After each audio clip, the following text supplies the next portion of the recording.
सगळ्या मराठी बांधवांचं आणि भगिनींचं मनापासून अभिनंदन, कारण आपल्या मराठी भाषेला अभिजात भाषेचा दर्जा मिळाला आहे.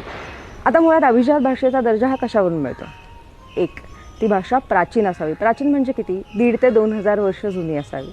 2, त्या भाषेला स्वतःचा एक स्वयंभूपण असावं, म्हणजे त्याचं जे काही साहित्य प्रकार आहे ते इतर कोणत्याही भाषेकडून उसने घेतलेले नसावे. तिसरं म्हणजे प्राचीन भाषा आणि त्याचं आधुनिक रूप याचा गाभा नेहमी कायम असावा. आपल्या भाषेला अभिजात भाषेचा दर्जा मिळाल्यावर नक्की होणार काय? तर एकतर पहिली गोष्ट म्हणजे केंद्र सरकारकडून आपल्या भाषेसाठी एक भरीव अनुदान देण्यात येणार आहे. आणि त्याबरोबरच सगळ्यात महत्त्वाची गोष्ट म्हणजे आपल्या ज्या बोलीभाषा आहेत त्या भाषांचा अभ्यास, साहित्य संग्रह, संशोधन ह्यावर काम करण्यात येणार आहे. भारतातील सर्व विद्यापीठांमध्ये मराठी भाषा शिकवण्याची सोय करण्यात येणार आहे. प्राचीन ग्रंथांचं मराठीत अनुवादन करणं किंवा महाराष्ट्रातल्या सगळ्या ग्रंथालयांना सशक्त करणं, हे असे महत्त्वाचे फायदे अभिजात भाषेचा दर्जा मिळाल्यामुळे आपल्याला होणार आहे.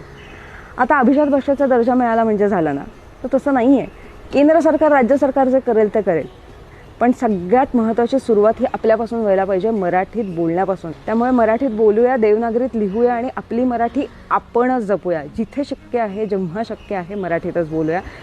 तर खरं तर फायदा आहे मराठी भाषेला अभिजात दर्जा मिळाल्याचा.